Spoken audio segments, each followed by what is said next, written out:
Yeah, I think so much of it comes down to like stress management. And so if you have things that are simple that people can actually follow, even that in and of itself can be less stressful because it's not, a 4-hour gym session or whatever it might be. What are some of the suggestions? I know you guys are big into walking, as I am into walking as well, but what are some other suggestions you guys have?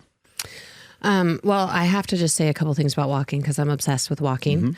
And, speaking of our friend Hubert. Can I have your arms if I can walk? Yeah, you can have these arms. Thanks. Just, 30 years later. As we all know, our friend Huberman is really big on... Huberman said that you should get some sunlight on your body. So that's one of the 1,000 reasons why I'm such a fan of walking is that you actually get outside, you get some sun on your body, you get a bunch of non-exercise activity and additional movement in your day. You decongest your tissues. So if you've done something athletic, it's going to, help you recover from that and feel better. And I think the other piece, speaking of people being depressed, is, I think the pandemic really exacerbated this, but I mean, people are not doing well. Like people are stressed, kids are stressed, people feel lonely. There's a huge spike in depression and mental illness. When I tell people to walk, I get pictures or like a little video of them and they're on a treadmill. And I'm like, yeah, it's a little please lonely. Go outside and please see some people and please see the sun. That's right. Yeah, and it's, exactly. It's the perfect opportunity to like connect with your friends or your family or take a walk with your older parent or whatever. So, and I mean, that's not to mention the fact that there's a crap ton of data that shows that the more you walk every day, the longer you're going to live, the better you're going to feel, and the fewer chronic illnesses you're going to suffer. So, I mean, literally, I'm obsessed with walking. I think it's like the coolest thing ever. And it's really hard to make it sexy on Instagram. But if anyone can do it, it's you, Mark Bell. I'm trying to strut out there. I think one of the things that we end up seeing a lot of is that people, are like, oh, diet by itself.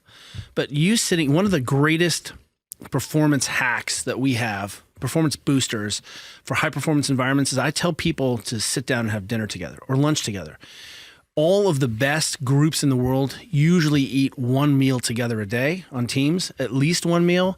And at the very least, or most, they're eating every meal, at the very least one meal a week.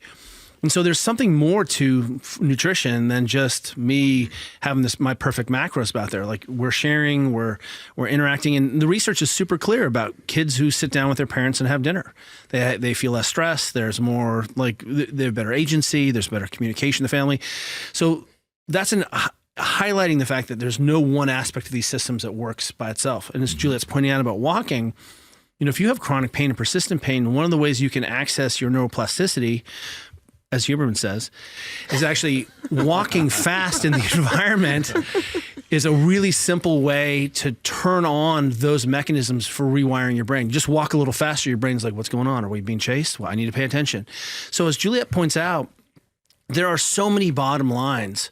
The thing to do is to walk. If you want to have a better society and community, we believe in this idea of this hyperlocality. We think that the functional unit in the world is the household. The people you live with are the people that you're responsible for saving and taking care of. And then the next sort of valence out there is your neighbors. And even just walking down the street with your white dog being like, hey, what's up? You suddenly are interacting with people in a neighborhood that makes a society that makes you feel like you're in a safe place. Then add in all the other physiology, and it turns out you end up sleeping better because you actually accumulated enough non-exercise activity to fall asleep. So Juliet points out that you can come at this any way you want. The real thing is, are you walking enough or not? And what we're trying to do with these vital signs is to help people have benchmarks where they can find out where they are. It's not that 10,000 is good, 8,000 is bad. It's that what we found out was, hey, if you're below this, maybe you need to pay attention to it. If you're getting it, you're probably good. Pat Roger family, how's it going? Now, sleep is essential for your recovery and your performance, which is why we partner with 8 Sleep mattresses. We call them the Tesla of beds. Changes the temperature based off how you sleep. Andrew, how can they get it? Yeah, head over to 8sleep.com/powerproject, and at checkout, you guys will automatically save $150 off your entire order. Links to them down in the description, as well as the podcast show notes. What's the below and what's the like what are some benchmarks, if we're any? So, I mean, for walking, we say 8 to 12,000 steps. And, obviously everybody knows the get your 10,000 steps. That was actually a marketing ploy by a Japanese pedometer company in the 60s. Huh. The 10,000 steps at that time wasn't really supported by any data. It was just a marketing thing. Well, bonsai, maybe last 10,000 years. Yeah, That's what that's about. Since that time, a bunch of data has filled back in to, show all the things I said earlier, which is, the more you walk, the better. I mean, honestly, that's the data. But the average American walks around 3,000 steps a day. And we read some research that people can realistically walk about 8,000 steps a day. So we weren't going to choose 10,000 steps because one of the things we wanted to get done in this book was actually create these benchmarks and create practices for people that they could actually do realistically. Yeah. And so if we said 10,000 steps, what we were worried about is that everyone would say, well, I can't get 10,000 steps, so I'm not even going to try at all. Versus, okay, going from, 3,000 to 8,000 steps is maybe 2 20-minute walks or 2, 25-minute walks a day. I can actually get that. I can do that as a post-meal walk, and that's actually doable. So, that was our thinking there. Obviously the research shows, the more the better. So, if someone's out there motivated to get 16,000 steps, more power to them. But check this out. We worked with some elite military units. I mean, the badasses of the badasses. And one of the things that we discovered working with some of these teams and groups is that when they have men who can't sleep, men and women can't sleep, the first thing they do is make them walk more. So here we have all of the resources of the Army aimed at the tier 1 military groups of the Army. And the application is, you're having a hard time sleeping? We're going to have you walk 15,000 steps and we're going to track it so that you can't be like, yeah, I walked a little bit. I don't know. We, as you heard me say earlier, we believe in these objective measures, and our objective measures are range of motion and biomotor output. So when we saw in the pandemic that people got really comfortable with increased vital signs, we were like, well, let's expand the concept of vital signs. Let's create some benchmarks and vital signs for people in some areas of their life to help them know, 120 over 80 isn't good blood pressure. It's not bad blood pressure. It's just average. And if you're, above that, you're like, ooh, I should pay attention to that, right? Mm-hmm.